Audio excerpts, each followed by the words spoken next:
1000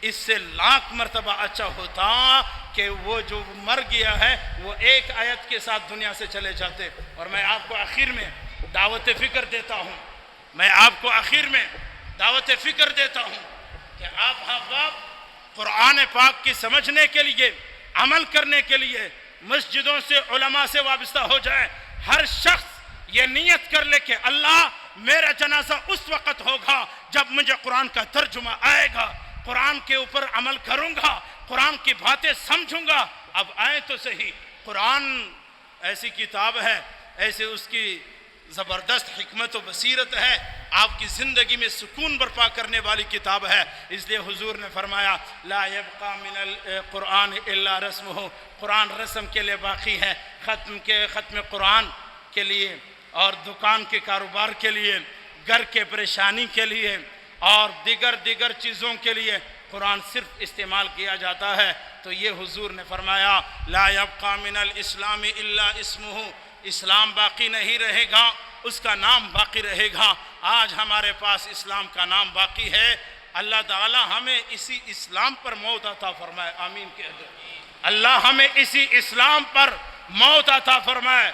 اور میں آپ حضرات سے کہتا ہوں کامیاب ہے وہ شخص جس کی موت اسلام پر آئے، جس کی موت اسلام کی حالت میں آئے۔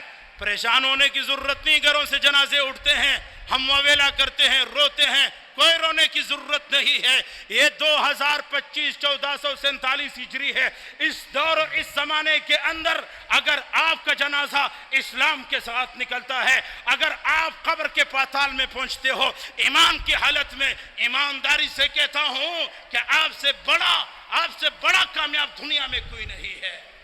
ہم نے سنا، ہم نے پڑھا، حدیث میں موجود ہے، قبر میں بڑی سختیاں ہیں، وہاں اندھیرا ہے، وہاں کیڑے مکوڑے ہیں، وہ تنگی کا گھر ہے، وہ سختی کا گھر ہے۔ ہم نے حدیثوں میں پڑھا، قرآن میں آیا ہے، پولیس رات کا راستہ ہوگا، بڑے مشکلات ہوں گے اور وہاں سے گزرنا بہت مشکل ہوگا۔ لیکن یاد رکھو مسلمانوں، ایک ہاتھ میں قرآن ہو، ایک ہاتھ میں ایمان ہو، یہ قبر کے اندھیرے کچھ بھی نہیں ہے، یہ قبر کی تنگی کچھ بھی نہیں ہے، یہ قبر کے کیڑے مکوڑے کچھ بھی نہیں ہے۔ لوگ کہتے ہیں سانس نہیں نکلتی، ایمان کی طاقت ہوگی، قرآن کی طاقت ساتھ ہوگا، اللہ کی قسم نہ سانس نکلنے کی پریشانی ہے، نہ موت کی پریشانی ہے، نہ قبر کی پریشانی ہے، نہ قبر کی سختیاں ہیں، نہ قبر کا اندھیرا ہے، نہ قبر کے کیڑے مکوڑے ہیں، نہ پولیس رات کی مشکلات ہے، نہ آخرت کی مشکلات ہے۔ لیکن آپ بیدار ہو کر ایک ہاتھ میں ایمان لے، ایک ہاتھ میں قرآن لے، یہ فرشتے بھی آپ کے پاس عاجز بن کر آئیں گے۔ آج تو کہتے ہیں اسرائیل کا موت آیا ہے، موت کی سختی آئی ہے۔ آپ آئیں تو صحیح، فجر کا نماز صف اول میں پڑھ کر تو دیکھیں، آپ آئیں تو صحیح، قاری صاحب سے، امام صاحب سے آپ قرآن پڑھے تو صحیح، سمجھے تو صحیح، آپ اپنے چہرے پہ حضور کی سنت کو سجا کر تو دیکھیں، آپ اپنے کپڑوں میں حضور کا سنت سجا کر تو دیکھیں، آپ اپنے ٹخنوں سے پنچے اٹھا کر تو دیکھیں، آپ اپنے ماؤں بیٹوں اور بہنوں کو آپ جناب پردہ کروا کر تو دیکھیں، آپ اپنے جیب میں مسواک رکھ کر تو دیکھیں، آپ بسم اللہ کے ساتھ کھانا شروع کر کے تو دیکھیں، آپ بیٹھ کر کھانا شروع تو کر لے، آپ اسلام کے مطابق اپنی صبح بنا لے، اسلام کے مطابق اپنی شام بنا لے، اور اسلام کے مطابق اپنی تجارت بنا لے، اسلام کے مطابق اپنی نکاح بنا لے۔ مجھے رب کی قسم ہے موت کی سختیاں کچھ بھی نہیں ہے، قبر کے اندھیرے کچھ بھی نہیں ہے۔ یہ سختیاں اس کے لیے ہے